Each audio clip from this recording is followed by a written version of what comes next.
Mesdames, Mesdemoiselles, Messieurs, chers amis, chers camarades, je vous souhaite, au nom de l'ensemble des militants de la CGT Communauté Urbaine, la bienvenue pour notre 4e colloque. Les 3 premiers avaient été consacrés à la place du travail dans la société. Aujourd'hui, nous vous proposons d'aborder collectivement les thèmes du service public, le travail dans la démocratie, le service public dans le cadre d'une politique libérale, et ce, dans un environnement de crise financière qui s'est transformé en crise économique et en crise sociale. Environnement marqué aussi par la fameuse RGPP, la RGPP, la révision générale des services publics, des politiques publiques. Concept, méthode et politique qui va beaucoup plus loin que le non-remplacement d'un fonctionnaire sur 2, mais qui est bel et bien la réduction du champ d'intervention de l'État, mais aussi la réduction du champ d'intervention des collectivités territoriales. Nous avons la chance et le plaisir d'avoir des intervenants de bonne qualité, très bonne qualité. Ce matin, nous pouvons écouter M. Anicet Le Pors, ancien ministre de la fonction publique dans le gouvernement de François Mitterrand et artisan de la loi portant statut général de la fonction publique. Anicet Le Pors est docteur d'État en sciences économiques et ancien membre du Conseil d'État. Nous sommes contents de vous avoir parmi nous aujourd'hui et je vous remercie d'avoir accepté notre invitation.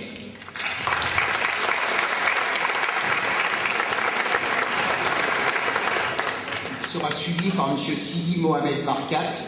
Il est philosophe et enseignant-chercheur à l'Université Paris 1, Panthéon-Sorbonne.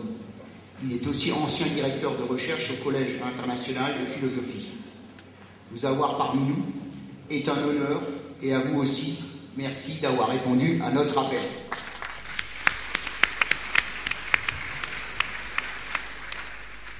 Cet après-midi, nous aurons le plaisir d'entendre Michel Chauvière.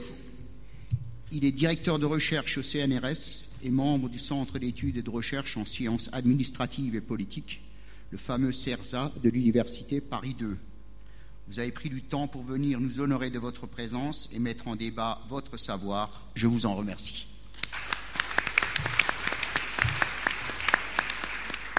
La dernière intervention sera celle de M. Maurice Chauvet. Il est maire adjoint d'Orly, mais ce n'est pas à ce titre qu'il est parmi nous, c'est au titre de membre de l'Observatoire du service public.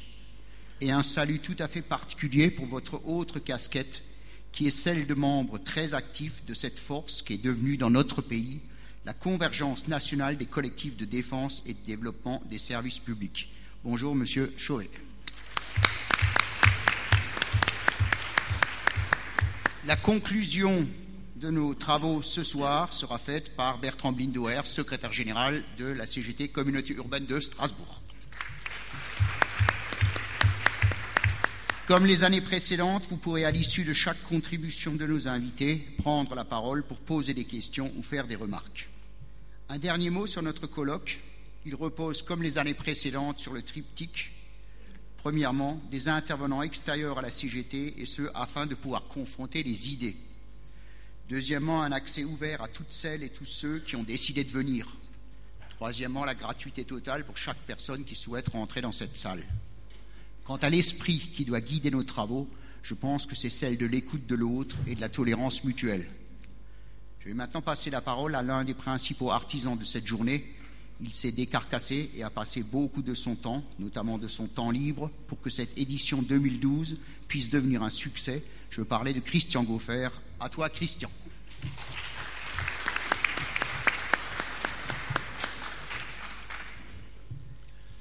Merci, André. Camarades, chers collègues, mesdames et messieurs, je tenais tout d'abord à vous remercier d'être revenus aussi nombreux, aussi nombreuses pour participer à ce 4e colloque organisé par la CGT. Permettre la réflexion, porter le débat hors des lieux habituels, ouvrir nos préoccupations de militants à des non-syndiqués, nous paraît effectivement important, et peut-être d'autant plus important qu'il s'agit aujourd'hui de débattre du service public, c'est-à-dire d'un sujet qui concerne les usagers, les résidents de l'ACUS, les agents, et nous pourrions dire les citoyens, tous les citoyens. Il se peut en effet que le service public ait quelque chose à voir avec la démocratie, avec la citoyenneté, avec le travail. Nous y reviendrons, je l'espère. Le thème de ce colloque a cependant une origine particulière. C'est notre bureau syndical qui l'a suggéré lors de l'une de ses réunions, car nous débattions au sein de notre collectivité, pourtant de gauche, nous débattions de politique que l'on retrouve sous d'autres formes au niveau national, conséquences de la RGPP, externalisation, privatisation de services, stabilisation des effectifs, redéploiement, des sujets, vous vous en doutez, qui ne sont pas simples. Maintes fois dans nos débats, nous avons buté sur une définition claire et cohérente du service public, sur les différentes manières de remplir des missions de service public, sur notre vision du service public attaché à la régie interne, comme on dit chez nous. Quelle est notre légitimité? Quel sens ont nos prises de position? Ce n'est pas toujours si simple de se battre pour garder en régie un service ou une activité. En effet, en quoi ferions-nous mieux le travail que les camarades du privé? Peut-être ne s'agit-il pas de faire mieux, mais de faire autrement. Cela mérite pour le moins débat et réflexion. Toutefois, nous avons fini par convenir qu'à la base du service public, il y avait avant tout des hommes et des femmes et une certaine vision du monde, une certaine vision de l'organisation du travail et surtout, peut-être d'abord, une volonté politique. Aujourd'hui, le service public représente encore en France un pan entier de notre activité économique qui n'est pas entre les mains du privé, c'est-à-dire qui n'est pas soumis à une façon de travailler qui vise de façon prioritaire, voire unique, la production et la maximisation du profit par la maîtrise des corps, mais aussi des esprits. Le service public, c'est le bien commun géré dans l'intérêt général, et la fonction publique, avec ses 36 000 collectivités, contribue à faire vivre un système démocratique que le gouvernement est en train de tailler en pièces. Réforme de la taxe professionnelle, réforme territoriale avec création des métropoles, réforme des conseillers généraux et territoriaux, diminution de leur nombre et par ailleurs mise à mal du CNFPT et bientôt une subordination des subventions des collectivités à des critères de gestion dictés par le gouvernement. Dans toutes ces réformes, la CGT, il faut le dire, a parfois du mal à s'y retrouver. Elle évolue dans un contexte mouvant, défendant aujourd'hui un nouveau statut du travailleur salarié. Il y a effectivement 19% de contractuels dans la fonction publique territoriale, alors qu'il y a quelque temps encore, nous revendiquions un autre partage des outils de production. On parlait de l'expropriation du capital et de la conquête du pouvoir par la classe ouvrière. Ce temps semble loin, mais qu'est-ce qui a réellement changé? Est-ce que c'est la réalité économique qui a changé ou la façon de tronquer le langage pour en parler autrement? La réalité économique a certes évolué, mais vers un libéralisme total sous l'égide du divin marché, censé s'autoréguler par la magie d'une main visible. Les gouvernements libéraux qui se sont pliés au libéralisme ambiant sont allés tellement loin dans la déconstruction de toutes les règles que même les patrons de hier sont remplacés par des financiers ou par des ordinateurs qui œuvrent à court terme, mettant mal notre appareil de production. Nous constatons à tous les niveaux le retour de la horde barbare avec l'imposition de la loi du plus fort, du plus performant. Des projets, des organisations mortifères sont mises en œuvre de façon subtile sous la forme de promesses d'avenir et d'une vie meilleure, dans une politique obscène que l'on nous assène de mille et une manières sur un mode marketing jusqu'à dans l'organisation de nos entreprises et collectivités. Nous subissons tous les jours la nouvelle religion de la liberté totale des échanges avec la mise à mal du rôle de l'État et la mise en place d'une politique d'oppression-répression du plus grand nombre. Jetons un regard sur nos frères grecs qui ont créé la démocratie pour nous rendre compte combien le nouveau Dieu du marché met par la force le peuple fidèle à genoux. Chez nous, dans ce désastre libéral, la stigmatisation de l'étranger cède peu à peu la place à celle du pauvre. Et notre intelligence sociale est tout particulièrement mise en danger. Michel Chauvière développera ce point jusqu'au nécessaire chemin de résistance. Ça craque en effet de partout, la révolte gronde, les initiatives locales se multiplient, jusqu'à faire dire dans Le Monde du 15 novembre 2011 à Klaus Schwab, président depuis sa création du fameux Forum de Davos, les protestations sur toute la planète sont dangereuses si elles se transforment en lutte des classes. Et encore, toujours le même, nous devons abandonner les excès du capitalisme pour revenir à une économie de marché dans laquelle la responsabilité individuelle et l'engagement social ne sont pas simplement de vains mots. La peur de la misère et de ses conséquences a de multiples facettes. La peur peut changer de camp. En effet, pourquoi ne faudrait-il plus parler de la réalité? Pourquoi ne faudrait-il plus parler de la lutte des classes?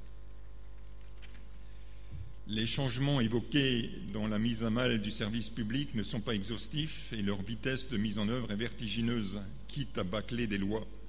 Nous pouvons en effet ajouter le rapport Silicani, la privatisation de France Télécom, de la Poste, de la SNCF, d'abord le fret et à présent le transport de voyageurs, la mise en place de la LOLF au 1er janvier 2006, depuis relayée par la RGPP, dont nous connaissons les désastres.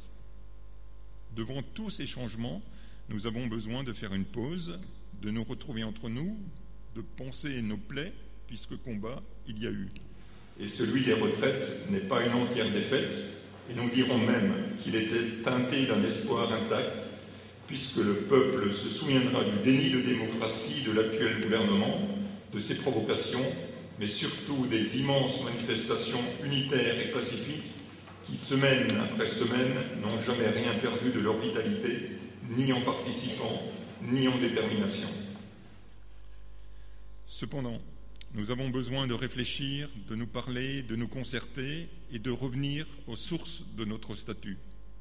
C'est pourquoi je voulais remercier tout particulièrement d'être venu M. Anicet-Le-Port, car qui mieux que lui, ministre de la fonction publique et des réformes administratives de 1981 à 1984, père de l'actuel statut des fonctions publiques d'État, des collectivités territoriales et hospitalières, qui mieux que lui pourrait nous permettre de revenir à l'essentiel, c'est-à-dire à la volonté et au sens de la création de la fonction publique.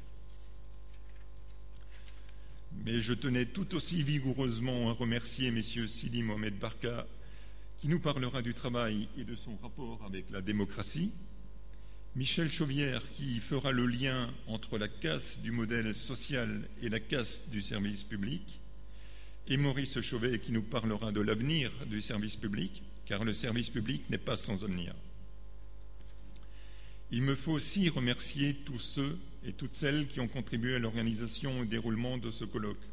Je pense bien sûr à Sonia, Gilles, Séverine et tous les autres que je ne pourrais pas citer, mais sans qui ce colloque n'aurait pas eu lieu, ou du moins pas dans d'aussi bonnes conditions. Pour finir, un rappel, André Henck est chargé de l'animation de ce colloque, mais il fera aussi ce que nous avions convenu d'appeler l'année dernière avec Dominique Lullier, souvenez-vous-en, le sale boulot, c'est-à-dire celui de veiller au temps qui passe et qui forcément passe trop vite dans ce type de rencontre. Il veillera donc à la répartition du temps de parole et au respect des horaires.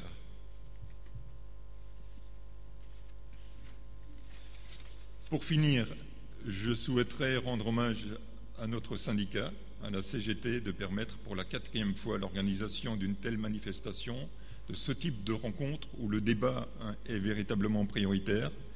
J'adresse nos amicales salutations à Philippe Forcoffer, responsable du collectif fédéral Santé, Travail et Action Revendicative, ainsi qu'à Serge Dufour, intervenant lors des 2 derniers colloques, puisqu'ils nous font tous deux l'amitié d'être parmi nous. N'oublions pas de mentionner la présence de la librairie Quai des Brumes, présente lors des derniers colloques, car elle a préparé pour nous aujourd'hui un panel de livres en rapport avec nos préoccupations. Merci.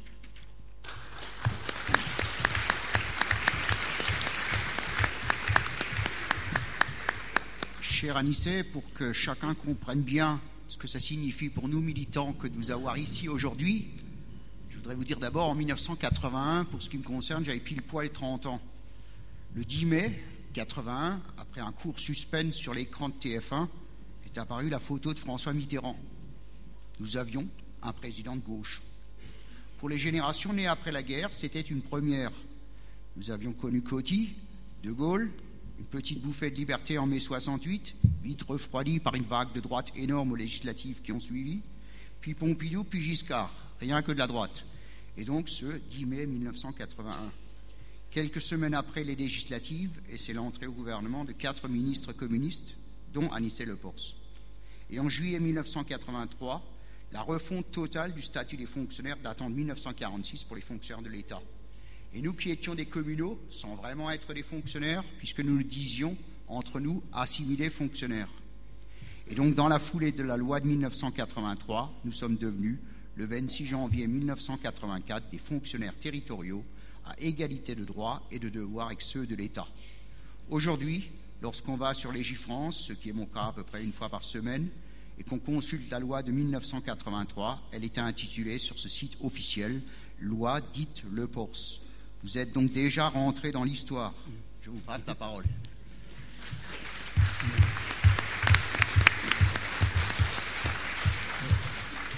Je ne sais pas si je dois me réjouir d'être déjà entré dans l'histoire, car ça vous met un coup de vieux dont on aura peut-être du mal à se rétablir. Non, chers amis, chers camarades, merci de m'accueillir, merci aux organisateurs de m'avoir demandé de venir parler de quelque chose qui bien sûr me tient à cœur, le service public et la fonction publique.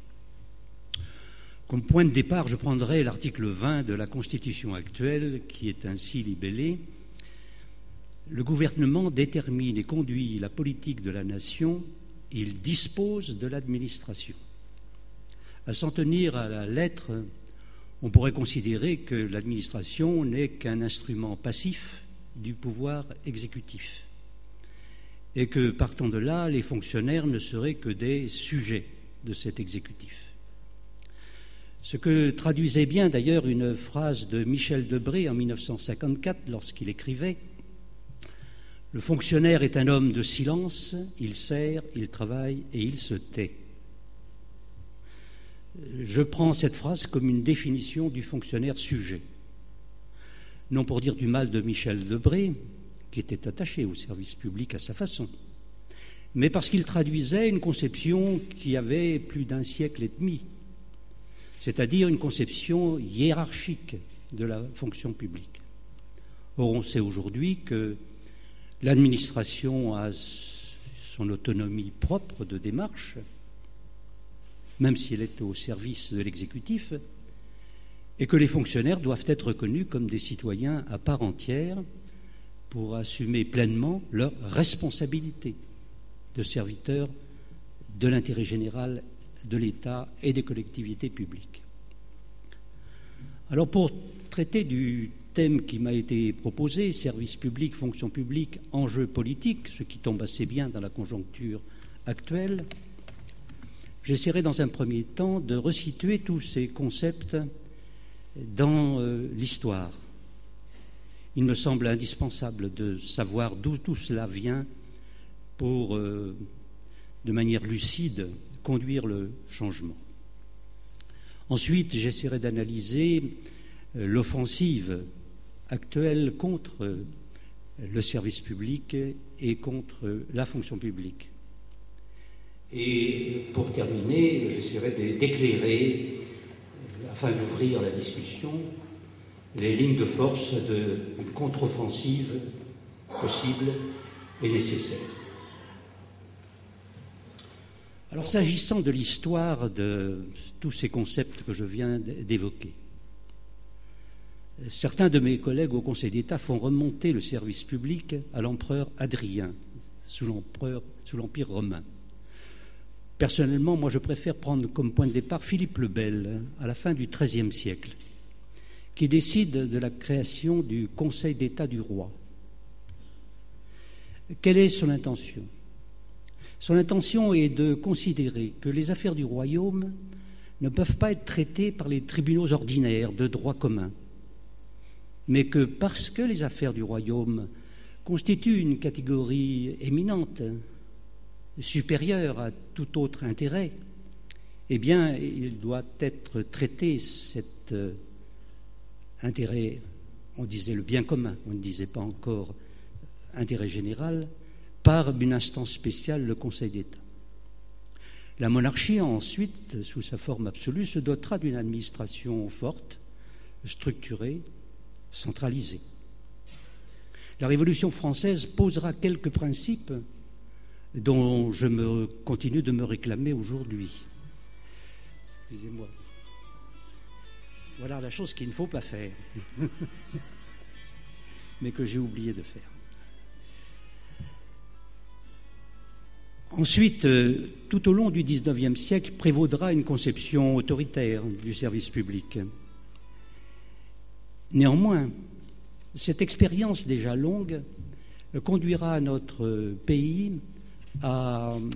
sous différentes formes, à réfléchir à la notion de service public, et il se créera à la fin du XIXe siècle une école française du service public à laquelle nous continuons de nous référer.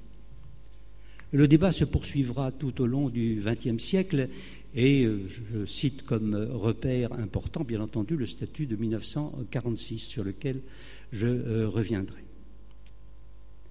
À travers tout ce parcours se forge d'abord une certaine idée de l'intérêt général, dont s'occupent les économistes comme les juristes.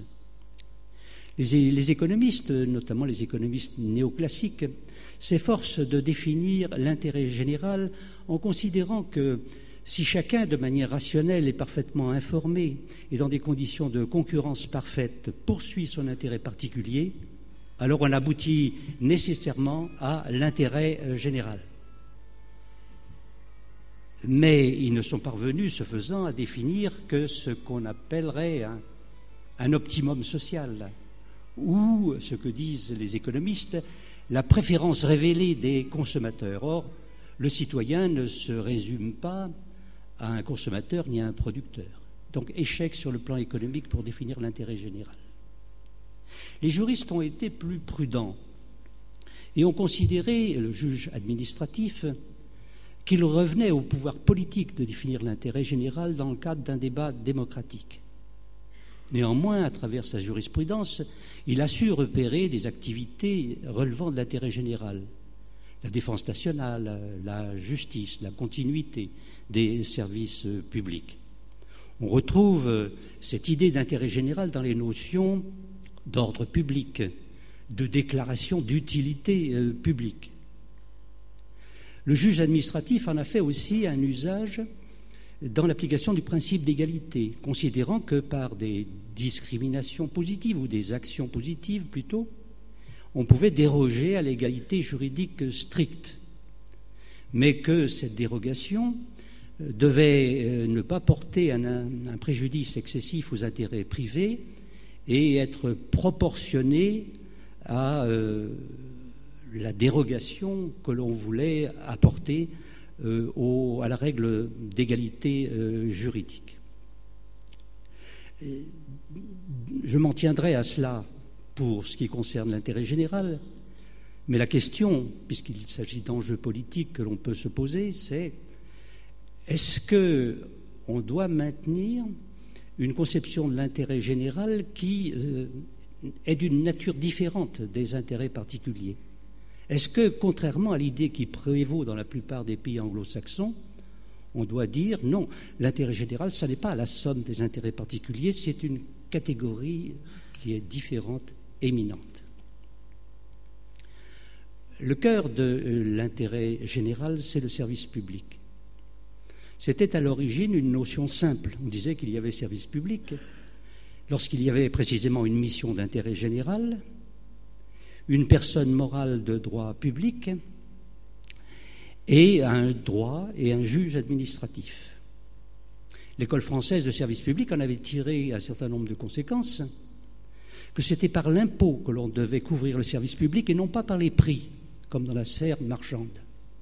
C'est une idée qu'il faudrait rappeler davantage, je pense, aujourd'hui. Qu'il y avait ce qu'on appelle des prérogatives de service public. C'est-à-dire que la responsabilité des collectivités publiques pouvait n'être appelée qu'en cas de faute d'une certaine gravité.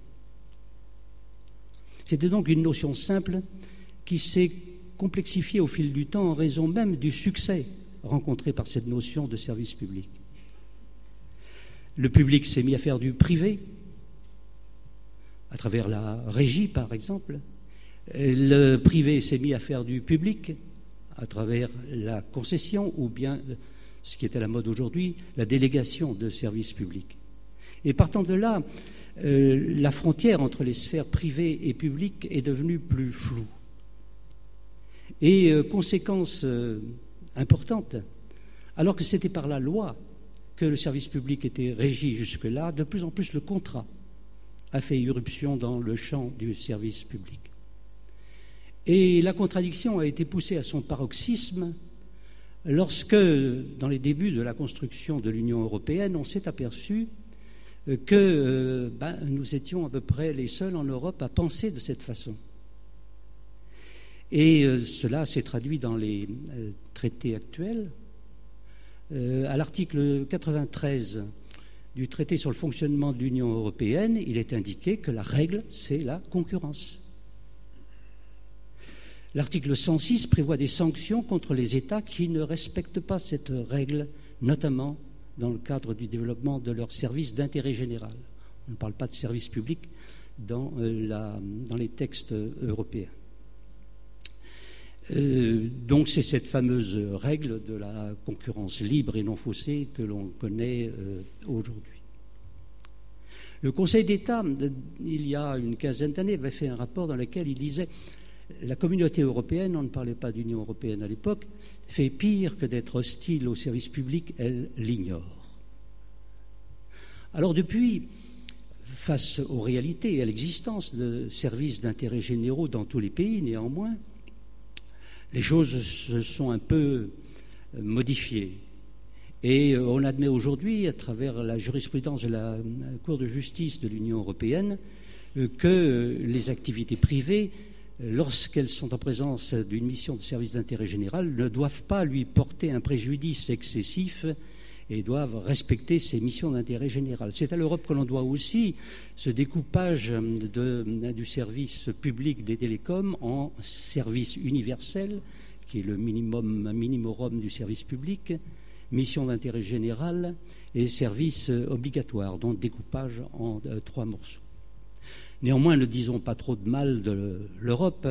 Il existe dans le traité sur le fonctionnement de l'Union européenne un article auquel je suis tout spécialement attaché, qui est l'article 345, au terme duquel il est dit « Le présent traité ne préjuge pas le régime de la propriété dans les États membres ». Ce qui veut dire qu'il n'existe pas dans les textes juridiques européens d'hostilité de principe à la propriété publique. Et donc j'en tire comme conséquence, c'est que les nationalisations sont possibles, voire même l'européanisation de certaines activités. La question qui se pose néanmoins, c'est est-ce que l'on doit conserver cette conception du service public qui est la nôtre ou se fondre dans des concepts qui ont progressivement été définis dans les textes européens à partir des services d'intérêt généraux qui se résumait jusqu'au traité de Lisbonne aux services d'intérêt économique généraux. Le traité de Lisbonne, dans un protocole numéro 26, a introduit les services non économiques d'intérêt généraux sans changer rien au fond véritablement. La fonction publique maintenant, qui est au cœur du service public et en constitue la partie principale. Elle a une histoire qu'il convient de résumer rapidement également. Je disais que la Révolution française avait avancé un certain nombre de principes, mais qu'elle n'a pas eu le temps d'appliquer. Et la fonction publique au cours du XIXe siècle a été marquée essentiellement par l'impulsion que lui a donnée le consulat et l'empire, c'est-à-dire une conception autoritaire du service public. Les fonctionnaires et leur situation étaient largement ignorés dans ce contexte, ce qui n'était pas contradictoire, ou l'était, mais de manière constructive, avec cette naissance de l'école française du service public à la fin du XIXe siècle. Il n'en reste pas moins que les fonctionnaires avaient peu de droits et répondaient parfaitement, à l'époque, à la définition que je rappelais tout à l'heure de Michel Debré. Peu à peu, néanmoins, à la fin du XIXe siècle et au début du XXe siècle, s'est créé tout un ensemble jurisprudentiel reconnaissant des droits aux fonctionnaires. Droit d'accès au dossier dans le cas de mise en cause disciplinaire, possibilité de détachement, réglementation des rémunérations, etc., etc. Il s'est constitué donc ce qu'on a pu appeler, ce que les juristes ont appelé, un statut jurisprudentiel. À côté de ce statut jurisprudentiel, les gouvernements successifs de la première moitié du XXe siècle ont essayé d'avancer l'idée d'un statut, mais pour réglementer la conception hiérarchique de l'administration. Ce qui a conduit les syndicats et organisations de fonctionnaires pendant toute la première moitié du XXe siècle à être hostiles à un statut des fonctionnaires. Ils dénonçaient l'idée d'un statut carcan. Et de fait, le premier statut général des fonctionnaires, contrairement à ce que nous-mêmes nous disons souvent, n'a pas été le statut de 1946, c'est un statut de 1941, pris par Vichy, comme application de la charte du travail qui avait été installée alors. C'est dire combien le statut de 1946 a été une véritable révolution dans les mentalités des fonctionnaires, puisqu'elle prenait le contre-pied de tout ce qui avait été la position du monde associatif et syndical jusque-là. Il faut l'expliquer sans doute par les conditions exceptionnelles de la libération et par le rôle joué par la CGT et la CFTC à l'époque, mais surtout la CGT, sous la conduite d'un ministre qui était Maurice Thorez, vice-président du Conseil. Michel Debré aussi a participé à l'élaboration de ce statut de 1946 qui, quand on le relit aujourd'hui, évidemment, met en évidence de nombreuses lacunes parce qu'il était marqué par les idées et les possibilités du temps. En 1959, je me souviens avoir vécu cette époque, de grandes craintes se sont levées face à l'arrivée de Gaulle au pouvoir, des craintes concernant la remise en cause de ce statut. Il ne l'a pas été, il a été affaibli dans certains domaines, mais c'est surtout le fait que la Constitution de 1958 a opéré un partage différent de ce qui existait avant entre le champ de la loi et du contrat pour conduire à une nouvelle rédaction du statut général des fonctionnaires sans qu'il soit remis en cause. Et puis on en arrive, bien entendu, à la période qui a été évoquée tout à l'heure, c'est-à-dire la période 81-84. La période 81-84 a été une période importante et si nous sommes parvenus à l'architecture dont on a parlé tout à l'heure, c'est surtout du fait que le président de la République et Gaston Defferre, à l'époque, ont décidé de faire de la loi de décentralisation, qui sera la loi du 2 mars 82, une des premières initiatives du nouveau pouvoir.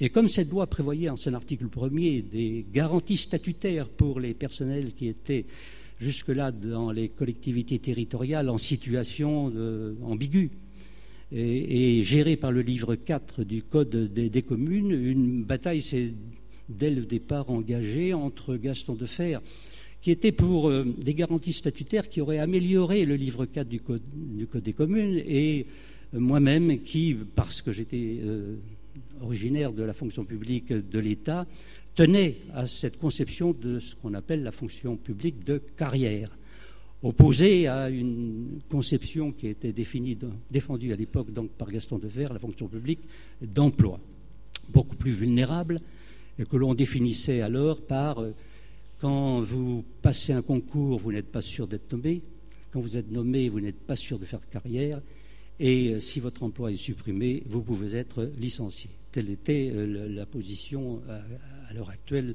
à l'époque des gens qui défendaient la conception de la fonction publique d'emploi. J'ai eu une certaine chance dans le fait que Pierre Mauroy, qui était un fonctionnaire, qui était un syndicaliste, a arbitré en faveur d'une fonction publique de carrière. Et ça a donné lieu à l'architecture sur laquelle je ne m'étendrai pas, que vous connaissez, c'est-à-dire une architecture unifiée par des principes, d'abord, que j'ai défendu jusqu'à aujourd'hui, principe d'égalité d'accès aux emplois publics, sur la base de l'article 6 de la Déclaration des droits de l'homme et du citoyen de 1789, principe d'indépendance fondé sur le système de la carrière. Le fonctionnaire est propriétaire de son grade si l'emploi est à la disposition de l'administration. Principe de responsabilité, le fonctionnaire doit être un agent public citoyen à part entière sur la base de l'article 15 de la Déclaration des droits de l'homme et du citoyen. D'où cette architecture d'une fonction publique à 3 versants, avec un titre premier qui réunit les droits et obligations de tous les fonctionnaires, avec un titre 2 concernant les fonctionnaires de l'État, 3 territoriaux, 4 fonctionnaires hospitaliers. Il faut voir dans une perspective historique à quoi correspond ce changement. Au début du XXe siècle, il y avait 200 000 fonctionnaires. Lorsque le statut de 46 a été créé, il y avait 1 million de fonctionnaires dont la moitié était en réalité des contractuels de droit public. Quand je suis arrivé au gouvernement, il y avait 2 100 000 fonctionnaires, tous fonctionnaires de l'État. Lorsque je l'ai quitté, il y avait, non pas par augmentation du nombre de fonctionnaires, mais par regroupement des catégories que j'ai évoquées tout à l'heure, 4,6 millions de fonctionnaires. Il y en a aujourd'hui 5,3. Le statut de 1946 comportait 146 articles législatifs. Le statut de 1959 en comportait 57. Aujourd'hui, il y a, dans le cadre d'une codification qui a été lancée par les lois de 2007 et 2009, on parle d'un statut de 1600 articles législatifs et 6000 articles réglementaires. C'est dire que la place que tient aujourd'hui ce dispositif juridique et partant de là, la place que tiennent les fonctionnaires dans la population active. Si on ajoute aux 5,3 millions un petit million de fonctionnaires, d'agents publics sous statut des entreprises publiques, on aboutit donc autour de 6 millions d'agents publics, soit le quart de la population active française. C'est une exception considérable. Et la question qui se pose, là aussi enjeu politique, est-ce que nous tenons à cette spécificité, tenant à la fois au principe, mais aussi à la place des fonctionnaires et plus généralement des agents de service public en Europe? C'est l'ensemble de cette construction qui est aujourd'hui mis en cause et c'est le deuxième volet de ce que je voudrais dire ce matin. Le philosophe Marcel Gauchet, auquel je fais référence souvent car je pense que sa réflexion intéressante, a écrit il y a quelque temps « La stratégie initiale du sarkozysme, c'est la banalisation de la France ». Et je crois que c'est une appréciation assez juste, car on a souvent l'impression, face aux interventions de ce pouvoir, qu'il ne voit dans les spécificités produites de l'histoire de France que des anomalies. Anomalie, ce pays qui a 36 000 communes, c'est-à-dire autant que tout le reste de l'Europe. Anomalie, ce pays qui, seul, dans l'Union européenne, a écrit la laïcité dans sa constitution. Anomalie, ce pays qui se prétend toujours terre d'asile. Donc il s'agirait de gommer ces anomalies et de mettre la France aux normes de ce qui existe d'une manière générale en Europe. Il n'y a plus dans ces conditions ce que l'on trouvait sous De Gaulle, la planification ardente, obligation. Il s'agit plutôt d'une sorte de pragmatisme destructeur. Je voudrais le montrer dans 3 volets. La réduction des dépenses publiques, les attaques contre le service public et la fonction publique, et enfin la réforme des collectivités territoriales. Tout ceci, bien entendu, étant donné l'importance de ces sujets d'une manière très rapide. La réduction de la dépense publique. Je crois qu'il faut affirmer d'abord que la France n'est pas suradministrée. Une étude du Conseil de stratégie, d'analyse stratégique plutôt, qui a remplacé le commissariat général du plan, a montré que pour 1000 habitants, il y avait en France 93 agents publics. L'étude a gommé les aspects statutaires qui ne permettraient pas de comparaison internationale, mais c'est basé sur l'argent dépensé pour la rémunération d'agents publics. 93 donc agents publics en France pour 1000 habitants. C'est exactement le même chiffre que celui que l'on calcule pour le Royaume-Uni. Le pays qui utilise le moins de fonctionnaires, c'est le Japon, 41 pour 1000. Celui qui en utilise le plus, c'est le Danemark, 146 pour 1000. La France se trouve également tout près de l'Allemagne, un peu au-dessus. Donc il n'y a rien d'extravagant dans cette conclusion. De la même manière, on met souvent en cause le poids des rémunérations des fonctionnaires dans le budget national. Il n'a pratiquement pas changé depuis 30 ans. Et il représente toutes fonctions publiques confondues, 12,8% du produit intérieur brut, plutôt en baisse. Donc dans ces conditions, on a argument pour contester ce qui est dit dans cette vaste opération de réduction de la dépense publique. La question n'est pas récente. Je me souviens vaguement, mais je me souviens quand même qu'au lendemain de la Libération, il y avait eu une loi de dégagement des cadres qui avait conduit à la constitution de ce qu'on avait appelé à l'époque la commission de la hache.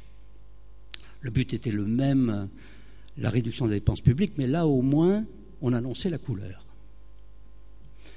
Comme fonctionnaire du ministère des Finances dans les années 60 et 70, j'ai participé comme acteur à la définition de ce qu'à l'époque on a appelé la rationalisation des choix budgétaires, la RCB, qui était basée sur l'idée que la présentation du budget en titres et en chapitres était trop mécanique, trop tirée vers une conception de moyens, et qu'il fallait finaliser davantage en missions, programmes et actions. J'en étais tout à fait partisan de cette rationalisation. Et j'ai beaucoup travaillé dans une atmosphère d'ailleurs qui était celle des années 60 et en particulier de 68, où à la direction de la prévision du ministère des Finances, nous avions poussé l'enthousiasme jusqu'à définir RCB par révolution cubaine au budget. Alors chacun sait que ça ne s'est pas fait, sinon ça se saurait. Il y avait donc là beaucoup d'illusions et la RCB a fini par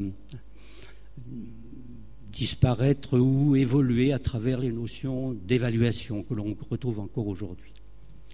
Lorsqu'est survenue la LOLF, j'ai reconnu dans la LOLF personnellement beaucoup de traits de la RCB. Il y avait 146 missions, 34 missions, 146 budgets de programme et 620 actions ponctuelles.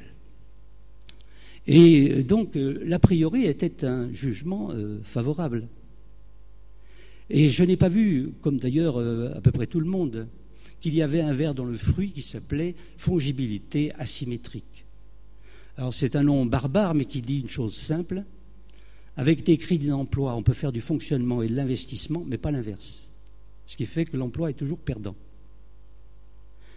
Ce qui fait que aussi la LOLF, qui est entrée en vigueur le 1er janvier 2006, n'a rencontré aucune opposition au Parlement, d'aucun parti.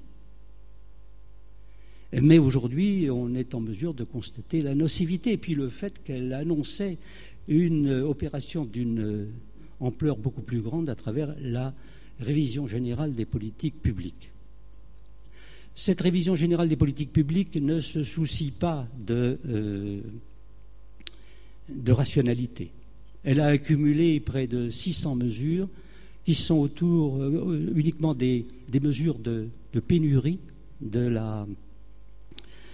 la dépense publique qui n'ont aucune cohérence entre elles. Avec cette mesure emblématique qu'est la suppression d'un fonctionnaire sur 2 partant à la retraite. Mais ça n'est peut-être pas la marque principale de cette révision générale des politiques publiques, et je voudrais attirer l'attention sur quelque chose dont on a peu parlé. C'est le démantèlement de ce que j'appellerais l'administration rationalisante. La DATAR, qui était un organisme qui présidait à l'aménagement du territoire, a été supprimé en 2005. Le commissariat général du plan aussi. Le Conseil national d'évaluation des politiques publiques aussi. Le Haut Conseil des entreprises publiques également. Le Haut Conseil de la coopération internationale également. Des administrations ont été déplacées, coupant de l'INSEE, les archives de France, etc. En bref, tout ce qui était encore instrument de rationalisation de la politique publique a été démantelé sans que l'on réagisse beaucoup, il faut le dire. Autrement dit, on a voulu abroger ce qui aurait pu être considéré comme la main visible de l'action publique pour laisser toute la place à la main invisible du marché. C'est là aussi un enjeu sur lequel il faut revenir. La fonction publique, maintenant, a été, bien entendu, attaquée. Il faut dire que, et il serait injuste de considérer que l'opération service public et fonction publique est la seule responsabilité de Nicolas Sarkozy. La loi Galland du 13 juillet 1987 est revenue sur l'édifice statutaire de 1983-1984, avec notamment une attaque contre ce qui était de fait le maillon faible de la construction, la fonction publique territoriale, en réintroduisant notamment la liste d'aptitudes dans les recrutements. Mais ensuite, il y a eu la réforme de la Poste et de France Télécom sous un gouvernement de gauche en 1990, la loi Eiffel en 1994, la privatisation d'entreprises publiques à la fin des années 90, dont Air France sous un gouvernement de gauche. Un rapport du Conseil d'État en 2003 dans lequel il est écrit qu'il faut faire du contrat il faut donner une source autonome du droit de la fonction publique, et jusqu'aux lois plus récentes de 2007 et de 2009 sur la mobilité et la modernisation de la fonction publique. Et puis, à peine élu, Nicolas Sarkozy a cru pouvoir déclencher, à partir d'un discours du 19 septembre 2007 à Nantes, une révolution culturelle dans la fonction publique, pour la mise en œuvre de laquelle il a diligenté un livre blanc de Jean-Ludovic Silicani, dont les caractéristiques sont qu'il oppose à la loi le contrat, à la fonction le métier et à l'efficacité sociale la performance individuelle. Ce qu'il n'avait pas prévu, c'est la crise de 2007-2008 et le fait que l'opinion publique et nombre de commentateurs ont souligné que le service public et la fonction publique, qui ont en France, comme je l'ai dit, une grande ampleur, jouaient le rôle d'un amortisseur social du point de vue de l'emploi, du point de vue du pouvoir d'achat, de la protection sociale et des retraites, et aussi d'un point de vue éthique face à l'immoralité spectaculairement affichée par le système financier.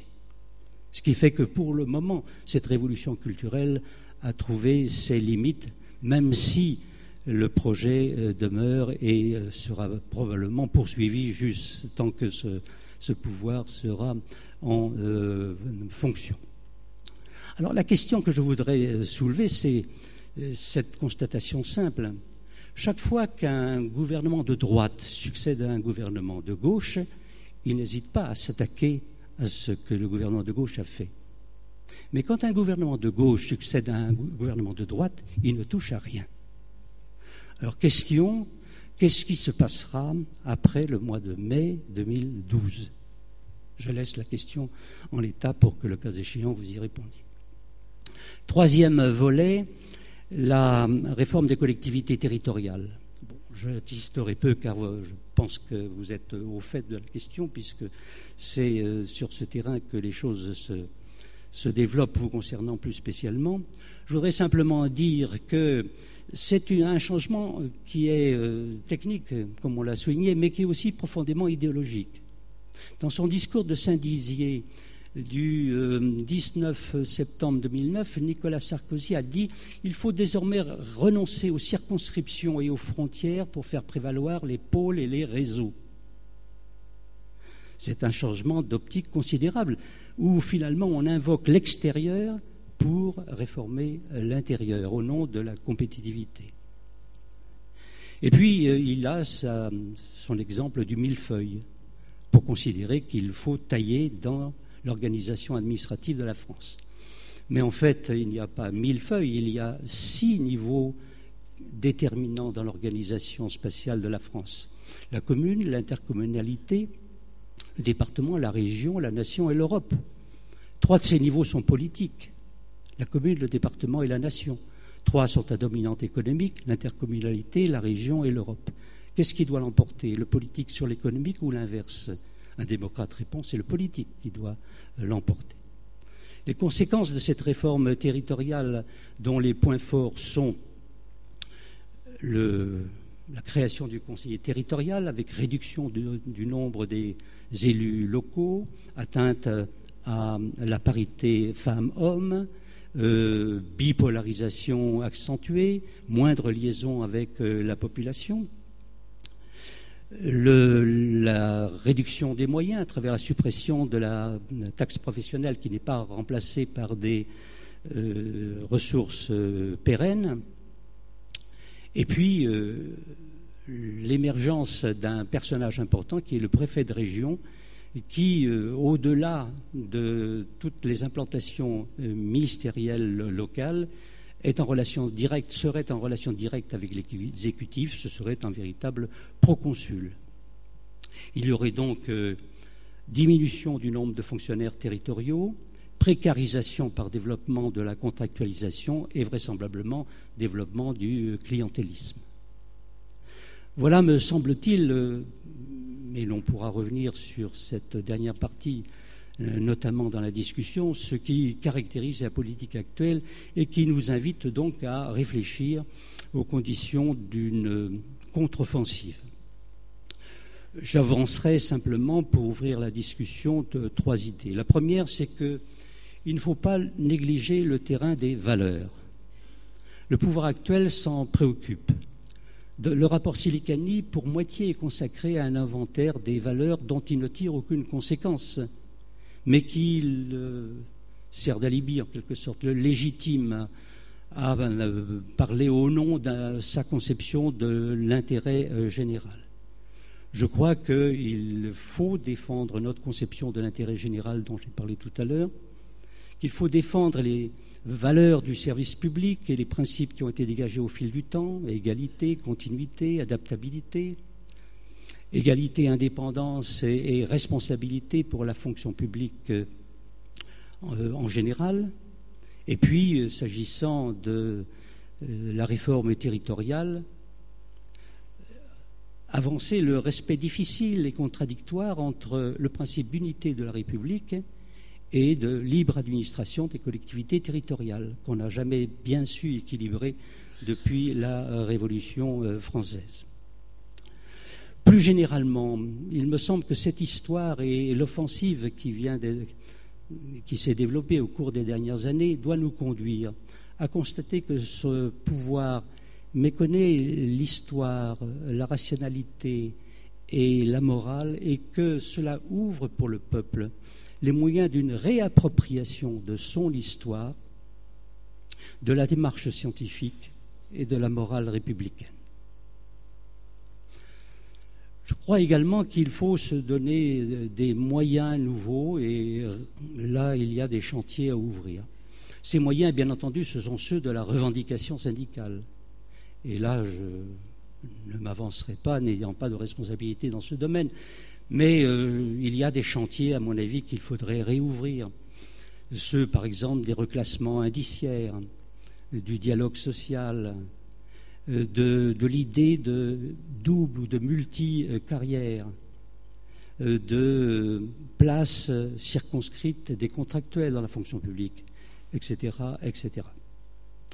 Je crois également qu'il faudrait développer une réflexion plus générale encadrant ces réflexions particulières sur le service public concernant la planification qu'il conviendrait de restaurer, l'idée de nationalisation complètement abandonnée aujourd'hui, et replacer cette réflexion du service public, de la fonction publique et de la réforme territoriale dans le cadre d'une réflexion plus générale sur les institutions.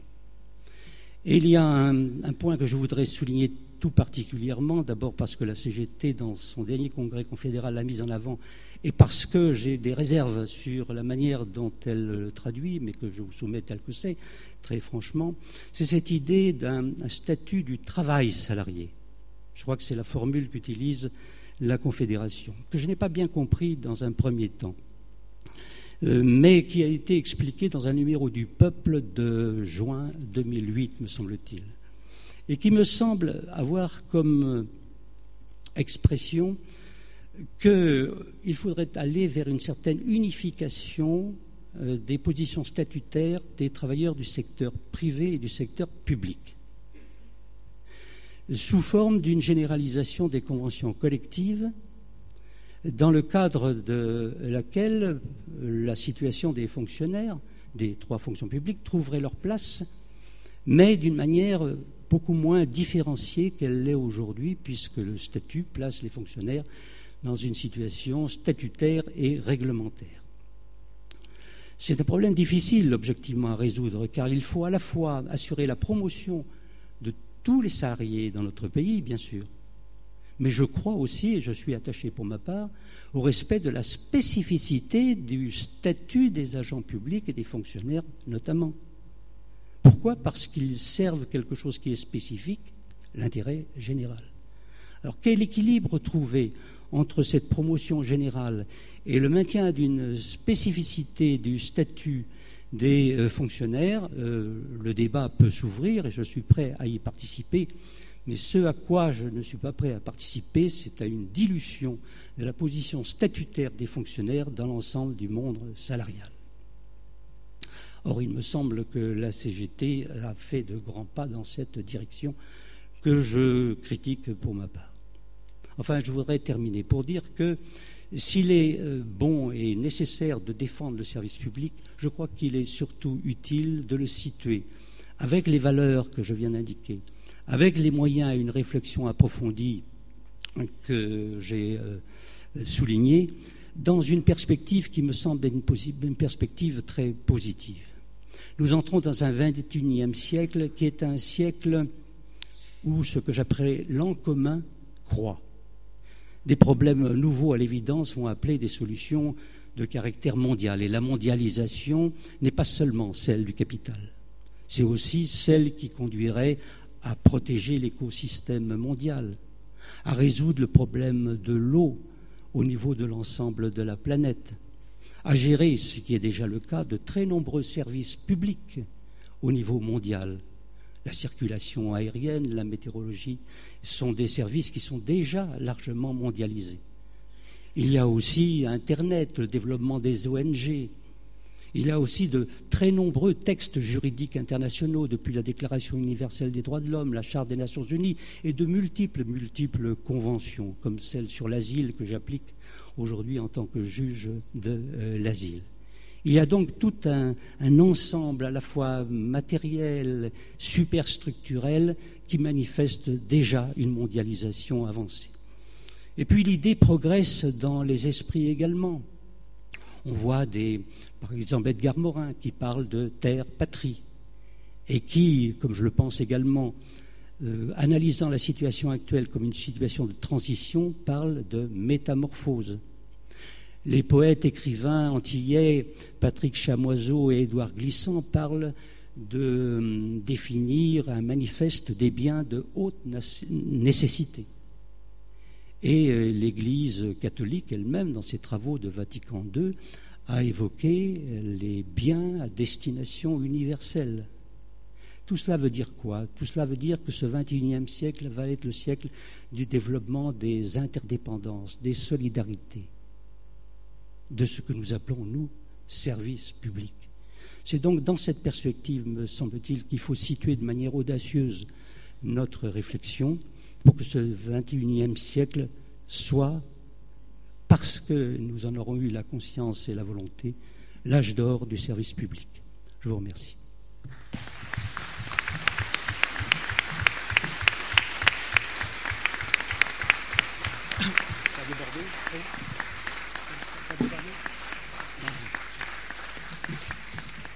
Alors, on est parti pour une demi-heure de débat. Ceux qui souhaitent la parole le manifestent en levant la main. S'il y en a trop, on prend des bulletins, etc. Sinon, si c'est gérable comme ça, on fait comme ça. Alors, qui? Parce que je sais que c'est difficile, le premier ou la première.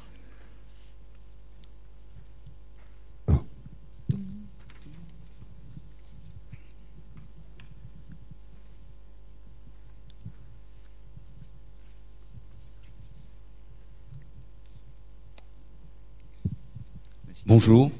Je voulais poser une question donc à Nicey-le-Port. Aujourd'hui en Alsace, qui est malheureusement en terre d'expérimentation des politiques les pires, il y a sur la table la question du Conseil unique d'Alsace.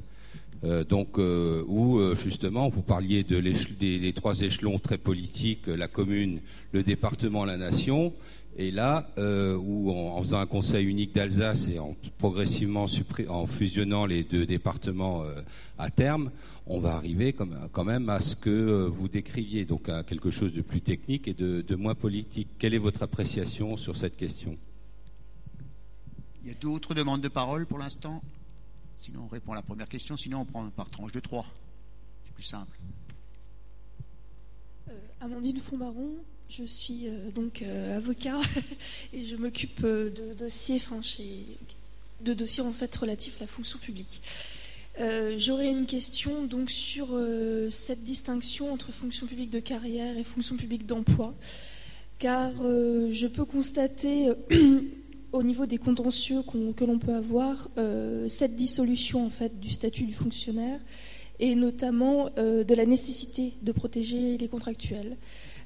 Qui sont également, depuis les dernières réformes, notamment sur le recours à l'intérim, on sent qu'il y a quand même une perte de ce statut et on sent que même au niveau des juridictions administratives, ça a tendance également à tatillonner. Et on se trouve à un carrefour, donc je souhaiterais également que M. Nicey-le-Port prenne position par rapport à ça, sur d'une part le problème des contractuels, sur le problème du recours à l'intérim qui va poser de grandes questions et de grandes difficultés, je pense, sur ces prochaines années. Et d'accord. En fait, je voulais donc avoir l'avis de M. Nicey-le-Port sur plusieurs questions, donc à la fois sur la nécessité de définir un statut particulier pour les contractuels de la fonction publique, sur le recours à l'intérim qui va poser de grandes difficultés, de grands contentieux à mon avis durant les prochaines années ou les prochains mois, et donc sur cette dissolution du statut de la fonction publique qu'il convient également de redéfinir. Je crois qu'on va se mettre à répondre. Juste une précision, si c'est sur les détails très techniques du Conseil unique d'Alsace, je peux répondre sur la spécificité alsacienne. Sur la globalité, on en a déjà discuté hier soir, Alice va vous répondre, etc. Donc je propose qu'on réponde sur les deux questions, puis on verra après s'il y a d'autres questions. Oui, lorsque j'ai entendu parler de cette initiative, je me suis dit que c'était probablement une initiative avant-coureur, C'est-à-dire que on anticipait finalement sur les conséquences que pourrait être l'installation des métropoles et des pôles métropolitains qui auront pour effet de déstabiliser les frontières actuelles des départements et des régions. Et je me suis demandé si ça n'était pas une sorte de tentative expérimentale pour remettre en cause précisément cet échelon que j'ai qualifié de politique, qu'est notamment le département. Alors, je n'ai pas de point de vue catégorique sur la question, car je crois qu'il ne faut pas se mettre dans une position, ne serait-ce qu'en raison de la conclusion de mon exposé liminaire, il ne faut pas se mettre dans une position de blocage systématique de toute transformation structurelle. Mais je pense d'une part que ce n'est pas le bon moment, au moment où on essaye d'installer une réforme des collectivités territoriales qui, à mon avis, est contraire à la démocratie, de réaliser ce type de novation. Donc, ma position actuelle serait plutôt négative à l'égard de cette démarche. sous réserve d'une réflexion plus générale sur ce que pourrait être une réforme des collectivités territoriales. Mais comme chacun sait, l'Alsace, c'est spécial. Donc il y a là peut-être un sentiment local, si vous voulez, qui va contre le fait que... contre les principes généraux. Mais c'est vrai, c'est comme si vous m'aviez posé une question sur la laïcité, j'aurais été obligé de la spécifier en parlant de l'Alsace. Là, c'est un petit peu la même chose. Peut-être que tu veux intervenir sur... Oui, juste une précision sur le Conseil d'Alsace. Une grande question qui nous préoccupe, notamment dans la mesure où je suis au Conseil économique et social, c'est que la loi a prévu des dérogations réglementaires. Et dans le document qui a été soumis aux 2 conseils généraux et au conseil régional le 1er décembre, de ce qu'ils ont intitulé le Congrès d'Alsace qui s'est réuni, figure explicitement cela comme étant une demande. Il n'y a rien, par exemple, sur la fiscalité, rien du tout. Par contre, cette question-là est avancée fortement, et notamment avec des arguments du style pour réduire l'écart de compétitivité entre l'Alsace et le Bade-Wurtemberg, il nous faut des dérogations réglementaires. Et une autre remarque de même genre, consistant à dire dans le droit fil du statut local, du droit local qui existe déjà, allons dans cette démarche-là pour des dérogations réglementaires. Certains disent, alors avec un problème qui se pose, c'est que au niveau national, sans qu'il y ait fusion, beaucoup aujourd'hui se prononcent, notamment dans les partis, et le Parti socialiste a pris position là-dessus, se prononcent pour ce droit pour les régions, même s'il n'y a pas fusion. Et je crois que ça va être un gros débat à mettre sur la table, qui est jusqu'où peut aller une dérogation réglementaire dans le cadre des lois de la République. Voilà. Je vous laisse continuer sur la fonction publique de carrière. La deuxième question, c'était pour thème, me semble-t-il, sur la place des contractuels dans la fonction publique. Alors, juste une explication sur l'intérim. Il y a, je pense que vous savez, dans la fonction publique territoriale, la possibilité éventuellement de faire appel à l'intérim, ce qui n'existait pas auparavant. On avait des contrats saisonniers. Non, mais il y a une dérive complète sur cette question. Mais c'est une histoire récurrente qui m'a créé moi-même une très grande difficulté en 1981-82. Je rappelle cela en anecdote.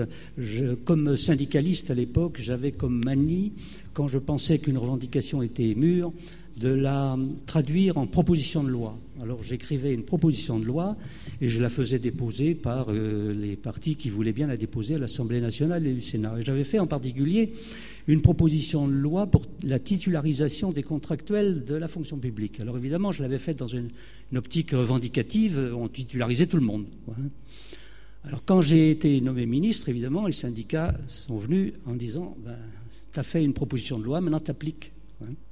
Mais évidemment, le but de la proposition de loi n'était pas la même selon qu'on est ministre ou qu'on n'est pas ministre, Ce qui fait que ça a traîné. C'est devenu la loi du 11 juin 83. On a perdu à peu près 1 an, et donc elle est entrée en vigueur dans des conditions moins favorables qu'elle n'aurait dû. Ensuite, quand on a fait le statut général, et notamment le titre premier, nous n'avons pas exclu qu'il puisse y avoir des contractuels dans la fonction publique. Seulement, on en a circonscrit la définition d'une manière très très stricte. Et depuis, ça n'a cessé d'être modifié par des dérogations qui ont augmenté les effectifs. Je crois qu'il y a 1 million de fonctionnaires, de contractuels sur les 5 millions dont j'ai parlé tout à l'heure. Donc ça fait à peu près 20%. C'est un dérapage qui est tout à fait inadmissible. Et ça rejoint le problème, malgré tout, que j'ai évoqué tout à l'heure sur la comparaison entre les 2 salariats du secteur public et du secteur privé. Si on estime que c'est indifférencié, alors il n'y a qu'à laisser faire, effectivement. Et introduire des CDI, des CDD, des CDI dans la fonction publique et en multiplier le nombre. Ou bien on s'en tient à une définition stricte, à savoir que les emplois permanents doivent être tenus par des fonctionnaires titulaires. Voilà, c'est ça le principe. Et ne limiter qu'à des cas tout à fait limités, très, très, très étroits, le recours au personnel contractuel. Alors, dans la fonction publique territoriale, effectivement, il y a une mentalité qui fait que les élus ont tendance à pour résoudre des problèmes immédiats à recruter sans se référer excessivement à ces principes et à cette règle que je viens de poser. D'ailleurs, je dois dire, je ne sais pas si pour vous ça évoquera des choses très concrètes, c'est que quand on a mis en place cette fonction publique à 3 versants, j'ai eu des discussions avec l'ensemble des associations nationales d'élus et aucune n'était véritablement très chaud pour reconnaître comme fonctionnaires les fonctionnaires territoriaux. Parce qu'ils voyaient là un encadrement de leur pouvoir local. Je dis bien aucune association. Et l'un des grands problèmes, me semblerait-il, c'est de développer un champ revendicatif qui fasse converger à la fois la position des fonctionnaires, des élus et de l'opinion publique. Et ça, c'était pas très bien réalisé en 83-84. Et dès qu'il y a eu l'alternance en 86, eh bien évidemment, on est revenu sur ce qui avait été fait en 83-84 et on a redéplacé le curseur plus en faveur des élus. D'ailleurs, il y a eu très peu de réactions à l'époque. En Conseil des ministres, lorsque le titre 3 est passé en Conseil des ministres, le titre 3 qui deviendra la loi du 24 janvier 84, je crois, c'est ça, hein ? Il y a eu un fonctionnaire qui faisait le compte-rendu du Conseil des ministres, qui était en dehors de la table des ministres, qui est venu me voir après le Conseil et qui m'a dit, c'était une position extrême, je ne suis pas d'accord avec ce que tu as fait, je le connaissais d'avant, moi je veux garder le droit de mettre mon poing dans la gueule d'un cantonnier qui se saoule. Ouais. Voilà. Il a connu ensuite une carrière assez brillante, sénateur d'Auvergne, et il porte des bretelles. Je ne dirais pas qui c'est. Oui, on connaît. Voilà. Juste une remarque par rapport à ce que vous disiez sur l'intérim. On constate pour l'instant peu d'intérim encore. Par contre, on constate un autre mécanisme pernicieux dans les collectivités territoriales, c'est l'arrivée des vacataires en masse. Et là, de plus en plus de tribunaux jugent que doivent être transformés en postes permanents et donc titularisables, etc. On en a de plus en plus des vacataires, de plus en plus. Et on avait fait un jour à la communauté urbaine un tableau, parce qu'on en avait besoin avec l'administration, quels sont les devoirs et les droits selon le statut. Et on avait mis une colonne pour le titulaire, une colonne pour le stagiaire, une colonne pour le non-titulaire et une colonne pour le vacataire. Et alors, droit à avantage ou droit en toute nature, etc., il n'y avait rien. Il n'y avait rien dans la colonne droit pour un vacataire. Et c'est un véritable scandale, certain. Et dans une grande ville comme la communauté urbaine de Strasbourg, nous avons des vacataires à temps complet qui sont là tout le temps, etc. Et qui sont obligés d'aller voir le syndicat en secret, pour nous faire part de leur situation, tellement ils ont peur. C'est ça la situation aussi. Alors, est-ce qu'il y a d'autres demandes d'intervention? Alors, j'ai déjà Maurice Chauvet et Bertrand Blindoer, et j'ai une intervention là. On va prendre les trois en même temps, si on peut. Michel. Ah, Michel. Attends, non, oui. Donc, on commence par Maurice Chauvet, ensuite là, et la troisième là. Michel, tu as vu là? Il fait que jouer avec le micro, comme un bébé. Allez. Oui, moi, je voudrais simplement... Toi, tu as un micro là. Hein? Vas-y. Je voudrais rebondir sur la réforme des collectivités territoriales. Elle a plusieurs volets. Pardon. C'est bon là? Oui. Ouais. Excusez-moi. Alors, il faut que je parle plus, que je fasse le crooner. Je voudrais rebondir sur la question de la réforme des collectivités territoriales, qui a plusieurs facettes. Cette réforme qui se conjugue, qui sont en interrelation les uns aux autres. Mais il est bon de rappeler que cette réforme des collectivités locales, elle fait partie de la réforme de l'État lui-même. Il y a une relation. Alors pourquoi on dimensionne, et d'abord comment on redimensionne le périmètre des collectivités territoriales, tant au niveau géographique qu'au niveau politique? et institutionnelle. C'est que le schéma, c'est qu'on efface, il y a une tendance à effacer la commune pour des intercos, pour des métropoles, des mégalopoles, tout ce que vous voulez. Et c'est pareil pour le département, il y a une tendance à l'effacement du département en faveur de la région. Et la région, il faut comprendre qu'elle est un pivot dans l'organisation politique néolibérale à la fois de l'Europe et de tous les pays européens. Pourquoi ? Parce que, si on regarde de près, elle est devenue le centre de gravité de la réorganisation des services déconcentrés de l'État. C'est l'Europe. Et elle est, au niveau européen, le relais de proximité des politiques européennes. C'est-à-dire qu'il y a une mise en phase, et d'ailleurs, quand Sarkozy a lancé la réforme des collectivités territoriales, il a déclaré « Je veux mettre la France au standard européen ». Alors ensuite, il y a une raison à cela. C'est qu'il y a une volonté, donc à la fois politique, on est dans la démocratie, c'est-à-dire qu'on restreint les pouvoirs, on les contient, etc. Mais il faut se rappeler, sur cette organisation, on l'a oublié, M. Raffarin, quand il a été nommé Premier ministre en 2002, si mes souvenirs sont exacts, il a pris un tableau, il vous a redessiné une carte de France avec les grandes régions. Il s'est fait remballer parce qu'il est allé trop vite. Tout n'était pas en phase, etc. La réforme de l'État n'était même pas engagée, qu'il présentait celle des régions. Mais c'est ça qui est en train de se dessiner. Alors ça a une dimension politique éminente. C'est-à-dire qu'on redessine la France, parce que ça ne se pose pas qu'en Alsace, votre problème. Moi, j'étais en Normandie récemment pour un événement comme ça. Ça se pose aussi là-bas. Il y a des pressions très fortes pour que les régions soient redimensionnées. Et on redessine en fait les régions de la féodalité.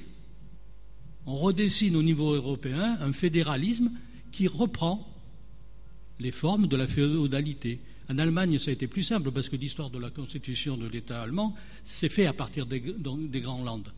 En France, on les a effacés par l'État centralisateur. On a essayé de gommer un peu ça et en redécoupant en départements, qui a permis une plus grande proximité. Il faut avoir ça en tête.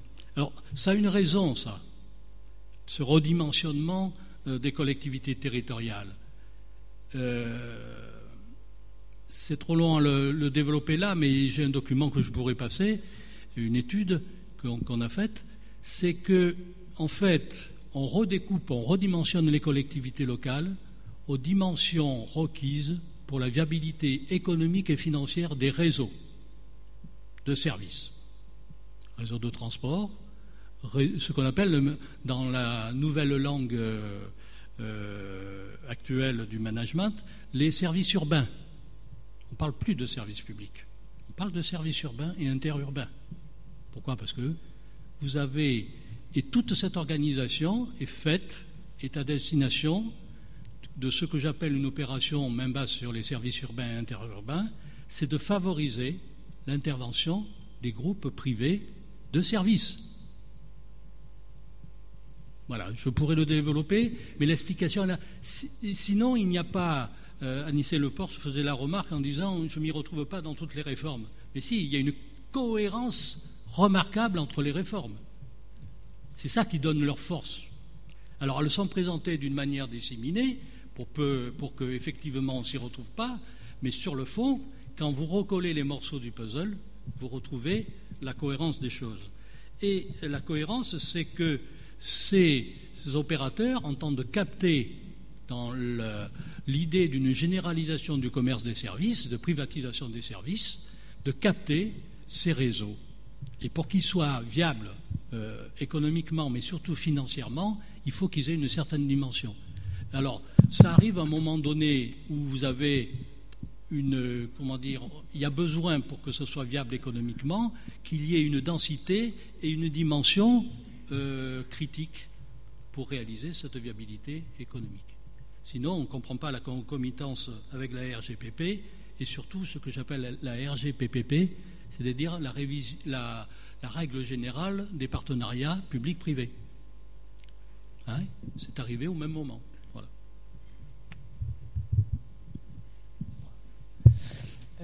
J'interviens pour deux choses différentes.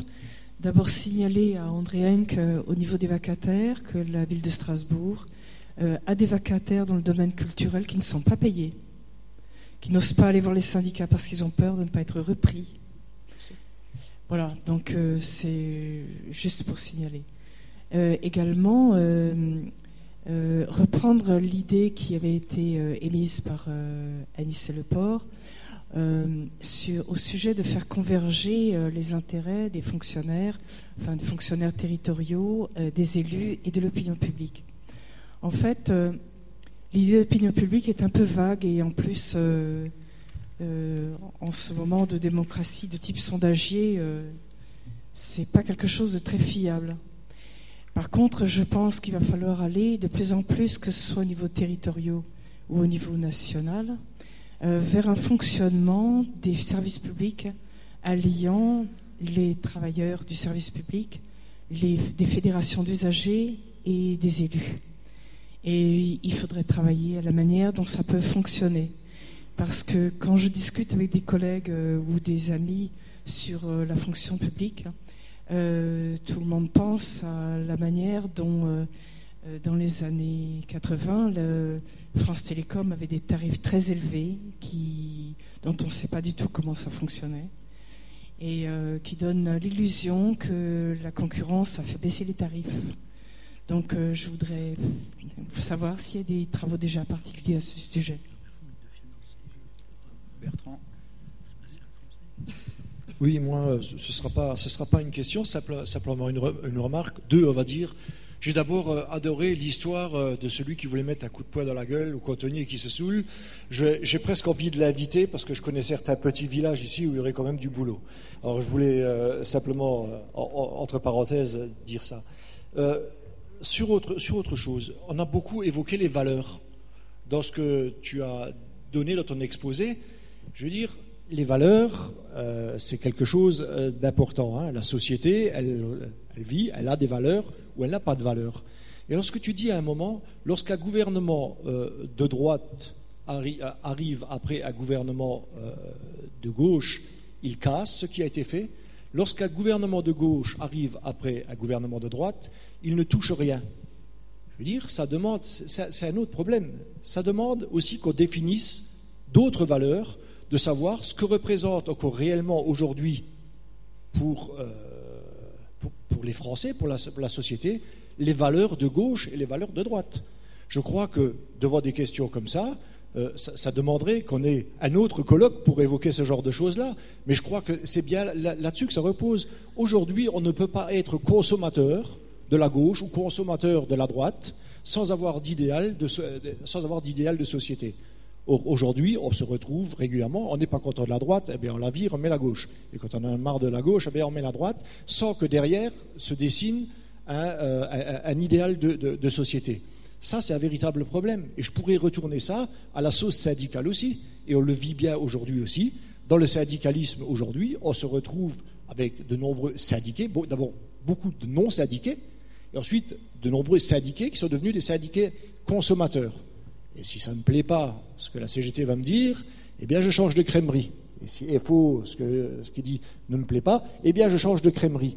Moi je crois qu'on a un débat de fond, c'est de savoir, avant d'appliquer des valeurs à la gauche et à la droite, de dire quelles sont les valeurs que la société s'applique à elle-même. Et au-delà de ça, je crois qu'après, on pourra répondre à la question, qu'est-ce qui est une valeur de gauche, qu'est-ce qui est une valeur de droite. Michel, tu lui redonnes juste un point. Essaye de me reformuler en une seule fois la question par rapport à ce que tu disais avant. De quelle question? Par rapport à l'unité par rapport à la convergence avec les gens du privé. Moi, j'ai pas compris ta question. Qui, moi? Oui.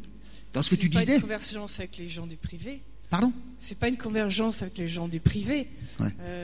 Je posais la question d'imaginer un fonctionnement du service public où les usagers auraient un droit de regard. D'accord. J'ai pas parlé Ok. C'est pas du tout la question. Bon. Juste deux précisions. Bertrand, s'il y a un colloque de cette nature-là, ce que ferait la gauche ou la droite, on pourrait le faire juste avant les législatives. Moi, je me souviens très bien d'un épisode que j'ai vécu moi-même et qui conforme pleinement ce que vient de dire Anissé avant par rapport au problème que tu poses quand la gauche arrive. En 1988, la gauche, il y avait juste un intermède là où la loi Galland est passée, entre 86 et 88. En 88, la gauche revient. Baillet devient ministre de la fonction publique. Je l'ai rencontré au nom de la Fédération des services publics et je lui ai demandé est-ce que vous remettez en cause maintenant la loi Galland, puisque nous, la loi Galland, nous avons tous été contre. Et il m'a dit mais on n'a pas été élus pour faire du ping-pong législatif. Et c'était une illustration et la loi Galland est restée dans la loi et ça confirme aussi autre chose qu'a dit Anissé Le Pors, dont je suis intimement persuadé aussi. Les élus n'ont pas vu d'un bon œil le statut de la fonction publique territoriale. C'est clair. C'est clair. Je te laisse la parole. Un mot sur l'expérimentation, dont la notion a été introduite par l'acte 2 de la décentralisation, Raffarin, en 2003. Moi, je suis tout à fait hostile à l'expérimentation législative, même très encadrée comme on l'envisage aujourd'hui. Je reste attaché à l'article 6 de la Déclaration des droits de l'homme et du citoyen. La loi est l'expression de la volonté générale, la loi. Donc elle est une sur l'ensemble du territoire. Bien entendu, ça n'empêche pas de la changer si on la trouve mauvaise, de la différencier dans la loi elle-même si on pense qu'il y a des actions positives à réaliser sur la base de tel ou tel critère, mais je suis contre l'expérimentation, notamment ce qui est envisagé, l'expérimentation régionale. Sur la question vaste posée, qu'est-ce que c'est que des valeurs de gauche et de droite, ce n'est pas par rapport à la gauche et la droite que je définirais des valeurs pour ma part, mais par rapport à la République. Qu'est-ce que c'est que des valeurs républicaines et quel sens ça a dans le cadre de la fonction publique? Alors on peut se situer à deux niveaux. Moi, il me semble qu'on partage beaucoup les gens aujourd'hui par rapport à, par exemple, l'élection du président de la République au suffrage universel. Est-ce que l'on est pour? Est-ce que l'on est contre? Personnellement, je suis viscéralement contre l'élection du président de la République au suffrage universel. Ça ne correspond pas à notre tradition, sinon la partie bonapartiste de notre tradition. Et ma référence en matière institutionnelle, c'est la Constitution de 1793, où les députés étaient élus tous les ans le 1er mai, pour un an renouvelable une fois. C'est un extrême et n'a jamais été appliqué, mais elle peut servir néanmoins de référence. Aussi, quelle position on prend sur la propriété publique et ce qui rejoint notre projet. Est-ce qu'on peut avoir des services publics vastes, puissants, stables, sans qu'ils soient assis sur une propriété publique importante? C'est la question de la propriété publique ou de ce que j'appelle aujourd'hui l'appropriation sociale, en tirant la leçon de ce qui s'est passé à propos des nationalisations de 1982. Dans les années 70, on disait « là où est la propriété, là est le pouvoir ». Personne depuis n'a dit que cette formule était fausse, mais personne ne la réclame non plus. Je crois que notre situation d'aujourd'hui est caractérisée par un profond déficit idéologique. Ce dont on manque le plus, ce sont des idées de transformation sociale véritables.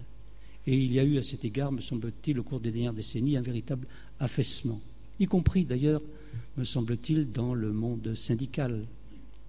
Comme ancien fonctionnaire et comme ancien syndicaliste, je ne peux manquer de comparer la manière dont a été marqué le 30e anniversaire du statut de 46 et le 60e anniversaire du statut de 46. J'ai vécu les deux et je peux vous dire qu'il y a une grande différence. De même, lorsque je vois que la fonction publique, le ministère de la fonction publique, a été sous Wörth rattaché au ministère du Travail. Aujourd'hui, il est au ministère du Budget. C'est sans précédent. Jamais la fonction publique n'a été rattachée à un autre ministère que le sien jusque-là, sans qu'il y ait aucune réaction, y compris syndicale. Lorsque je lis sous la plume d'un responsable syndical de la fonction publique, en réalité, le statut général des fonctionnaires, c'est la convention collective des fonctionnaires. Je trouve cela ahurissant.